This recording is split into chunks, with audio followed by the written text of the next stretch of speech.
I'm Ethan Cross, CEO of Cross Enterprises, a name that once stood for power and success, but none of that matters anymore, not today. This morning, a letter arrived at my desk. No return address, just my name written in bold, familiar handwriting. I opened it, and there it was, a sonogram image. A tiny baby curled up, barely visible, but unmistakably there. My hands shook as I read the note attached. Do you remember what you've lost? Lost? My heart sank. It couldn't be. Memories I've tried to bury came rushing back. My wife, Mia, the woman I once promised the world to. She was everything, my compass, my calm in the chaos. And then Alexa happened, a whirlwind of temptation that made me question things I never should have questioned. I can still hear the last fight Mia and I had, her voice trembling as she asked me why I'd changed, why I'd stopped being the man she married. I didn't answer. Instead, I lashed out, words I can't take back, wounds I'll never forgive myself for. She left that night, her silhouette fading into the rain. I thought she'd come back, but she didn't. Now, as I hold this sonogram, a lump rises in my throat. Is this my child? A child I never met? A life I turned my back on without even knowing? Who sent this? And why now? My chest tightens as the weight of my choices crushes me. If this is Mia's way of telling me she's alive and that I'm a father, I need to find her. I need to fix what I've destroyed. But first, I have to face the truth. I lost them because of my own selfishness, and now I have to get them back.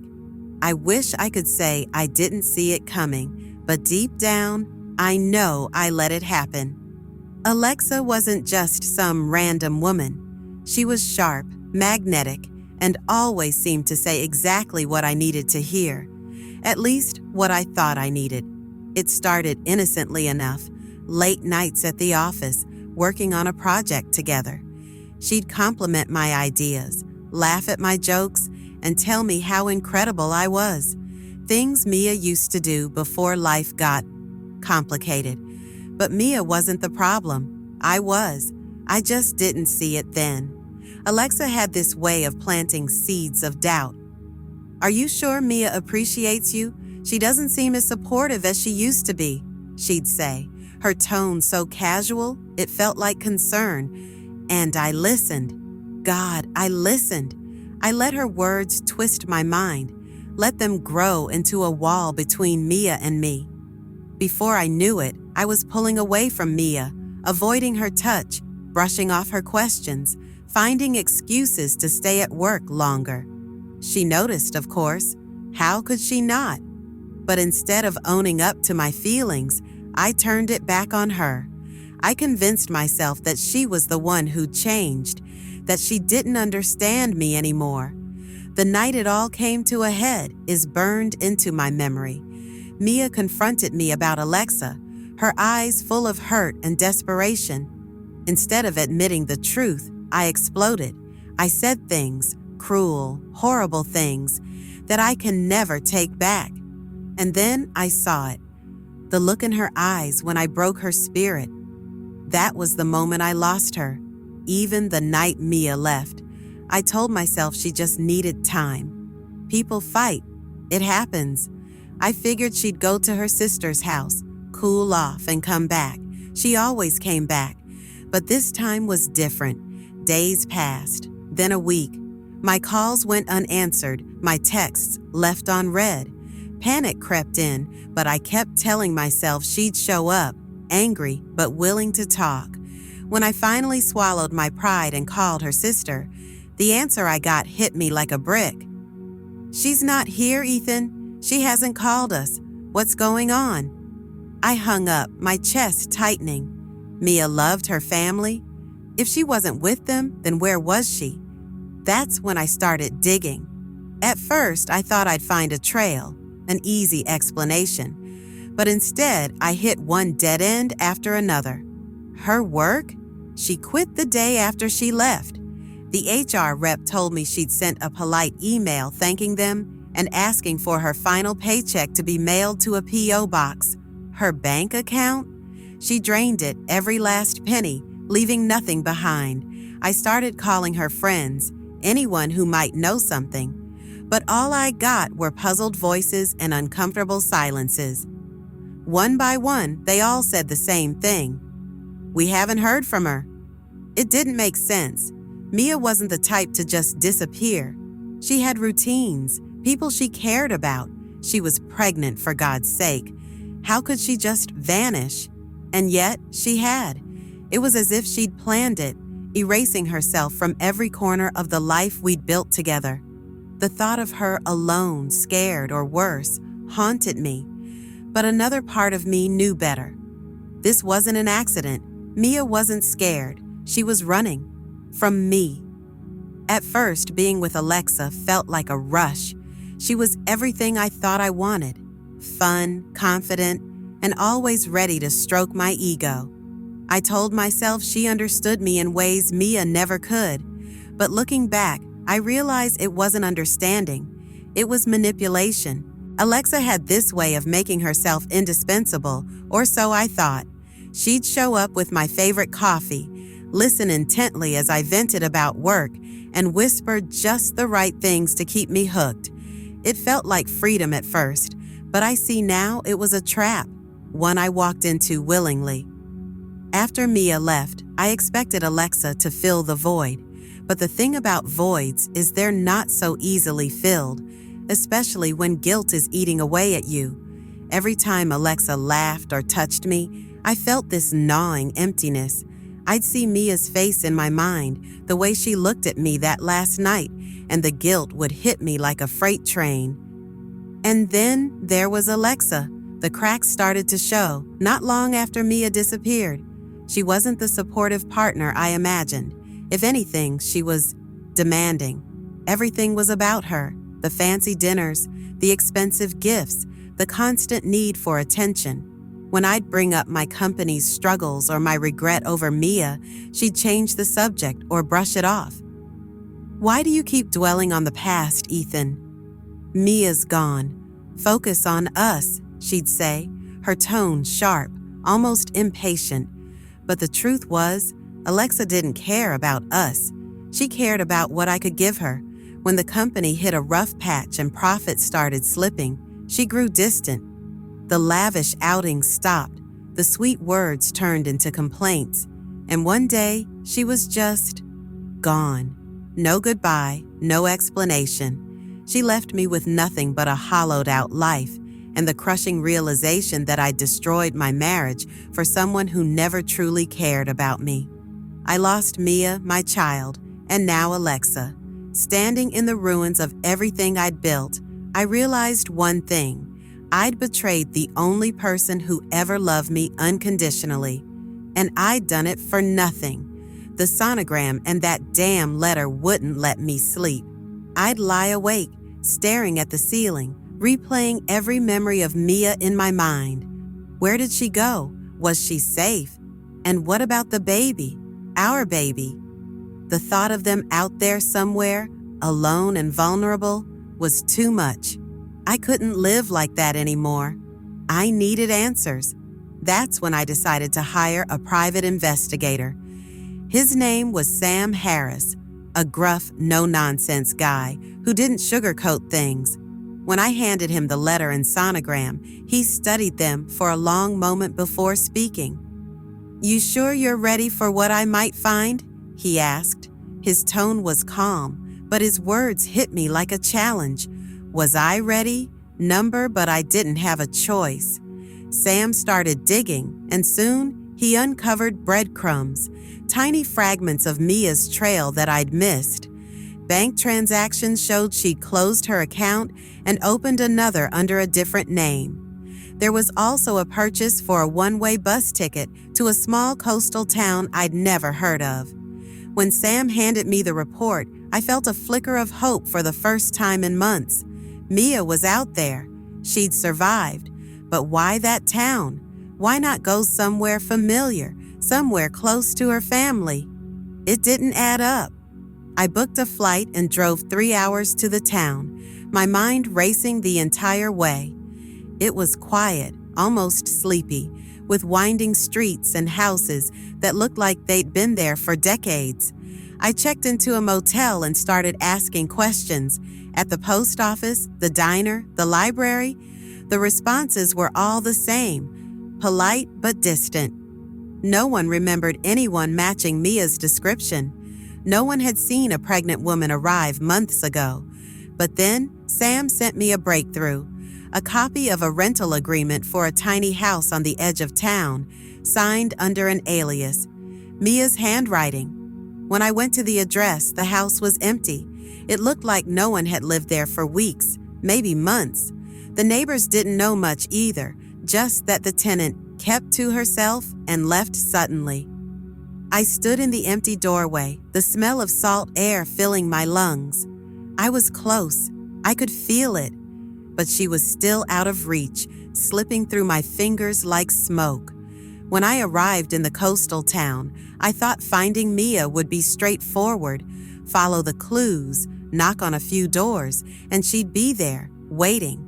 But life doesn't work that way, does it? Days turned into weeks, and the more I searched, the more elusive she became. Every dead end felt like a slap in the face, a reminder of how much I'd failed her. One afternoon, I found myself sitting in the town's small park, staring at the ocean. A group of kids was playing nearby, their laughter carrying on the breeze. One little boy tripped, falling hard on his knees, and before I could blink, a woman from the nearby shelter ran over to help him. She was gentle, patient, and kind. I couldn't stop watching her as she comforted the boy and made sure he was okay. It hit me then, kindness. That was what Mia had always given me, even when I didn't deserve it. I'd taken it for granted. I realized I didn't just need to find her. I needed to change. The next day, I walked into that shelter, my chest tight with nerves, and asked if they needed volunteers. They didn't ask many questions, just handed me an apron and put me to work serving lunch. It felt strange at first, humbling. I was used to boardrooms, suits, and power, not washing dishes or stacking donated clothes. But as the days passed, something shifted in me. I started talking to the people there, the single moms, the struggling families, the homeless men and women who'd seen more hardship than I could imagine. Their stories were raw, heartbreaking, and yet somehow hopeful. It made me think about Mia, about the life she must have been living while I was drowning in my own selfishness. One day, a teenage boy at the shelter asked me why I was there. "You don't look like someone who needs to be," he said, eyeing my watch and shoes. I didn't know what to say at first, but finally, I told him the truth. I'm trying to fix the worst mistake I've ever made. The more time I spent at the shelter, the more I learned about myself and about what it means to be a father. It's not just about providing. It's about being present, about showing up even when it's hard. I thought about what kind of man I wanted my child to know, what kind of example I wanted to set. The town started to feel like home in a way I hadn't expected. People began to recognize me, nodding in the streets, even smiling. And while I still hadn't found Mia, I felt like, for the first time in years, I was becoming the kind of man she might forgive. Maybe I couldn't undo the past, but I could make sure that if I ever found her again, I'd be someone worth coming back to. It was one of those nights when the rain felt like it would never stop. The wind howled through the narrow streets, rattling windows and bending trees. I was walking back from the shelter, my coat soaked through despite the umbrella I clutched, when I saw her. She was standing in front of the small grocery store, struggling to shield her son from the rain with a broken umbrella. At first, I didn't think much of it, just another mom trying to get by. But then she turned slightly, and my heart nearly stopped. Mia. No, not Mia. Her hair was shorter, her posture different, but the resemblance was undeniable. My feet moved before I could think. "Excuse me," I said, my voice shaking. She turned to me, her eyes meeting mine. They were Mia's eyes. "Can I help you?" she asked, her tone polite but wary. I struggled to find words. I'm sorry, you look like someone I used to know." She gave me a small, tight smile, shifting her son closer to her side. He peeked out from behind her coat, a little boy with dark hair and eyes so familiar they knocked the air out of my lungs. He couldn't have been more than 4, maybe 5. "What's your name?" I managed to ask. "Grace," she replied, "and this is my son, Liam." Liam. My chest tightened.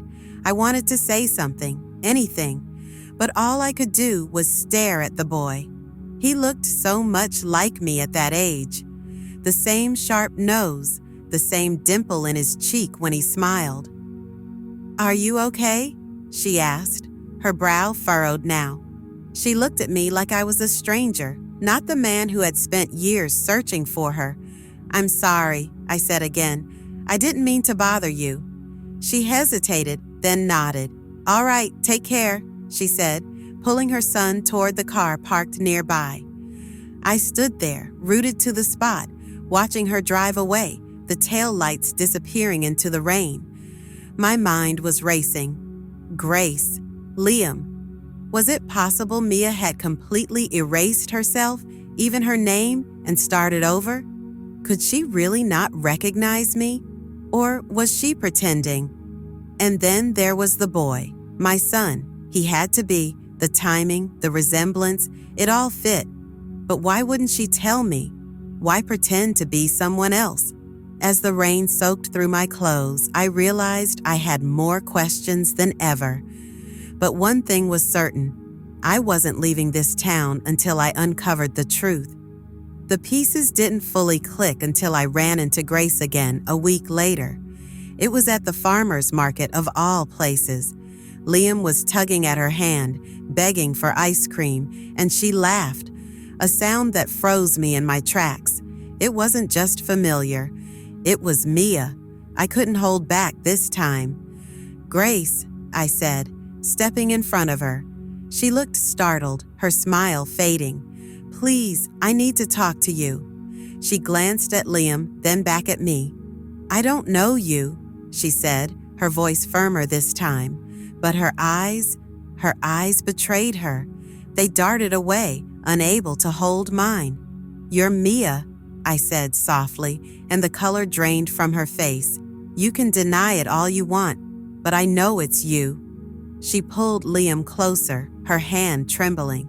"I don't know what you're talking about," she said, but there was no conviction in her words. I didn't push her then. I could see how scared she was, and Liam was watching us with wide eyes. Instead, I stepped back and said, "If you ever want to tell me the truth, I'm staying at the motel by the pier." That night, I heard a knock on my door. When I opened it, there she was, soaked from the rain. Her face was pale, her eyes filled with something I couldn't quite read. Fear, anger, and maybe even a trace of relief. She stepped inside and stood there, silent for a long moment before speaking. "You're right," she said finally, her voice barely above a whisper. "I'm Mia." I felt like the ground shifted beneath me. "Why? Why did you lie? Why did you disappear?" Her gaze hardened. "Because I had to protect myself and Liam."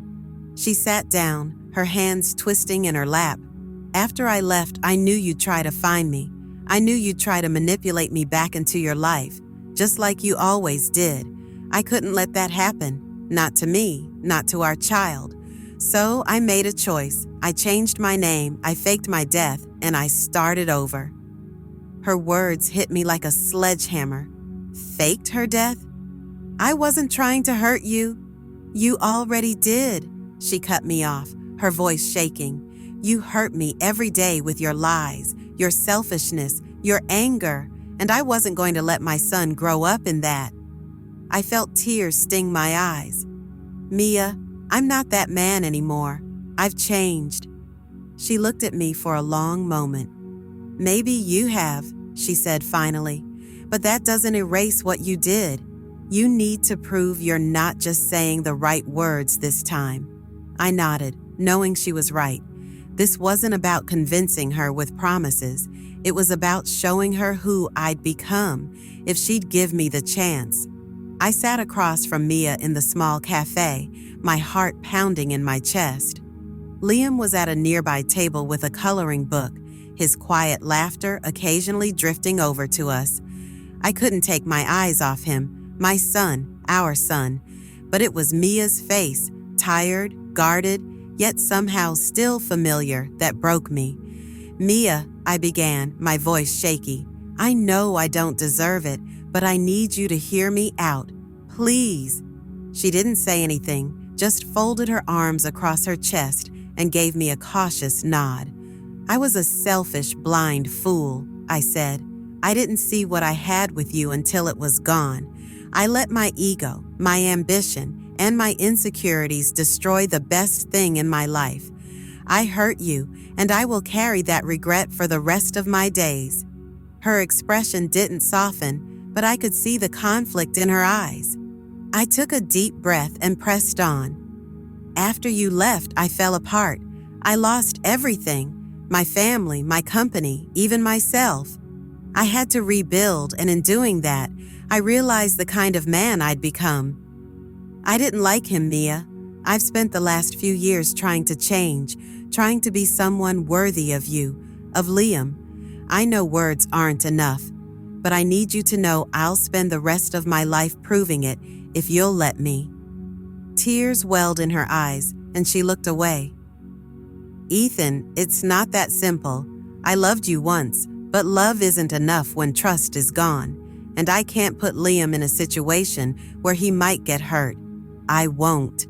I understand, I said, my voice breaking, but I promise you, Mia, I'm not that man anymore. I volunteer at the shelter here because I wanted to change, not knowing it would bring me back to you. I've learned what it means to care about something bigger than myself. I just want a chance to show you and Liam that I'm not the man you had to run from. She was silent for a long moment, her hands trembling as she wiped away a tear. The letter, she finally said. Who sent it? I shook my head. I don't know. Her brows furrowed. It wasn't me. I thought you tracked me down on your own. Just then, the cafe door opened and an elderly woman walked in. Mia's face froze in shock. Mrs. Everett? She whispered. Mrs. Everett, Mia's old neighbor from before she vanished, walked over to us with a knowing smile. I sent the letter, she said simply. Ethan deserved the chance to make things right. And you, dear, deserved the chance to heal. Mia's eyes darted between me and Mrs. Everett, and I saw the wall she'd built around herself begin to crack. The rest was up to her. All I could do now was hope and pray that she'd find it in her heart to let me back in.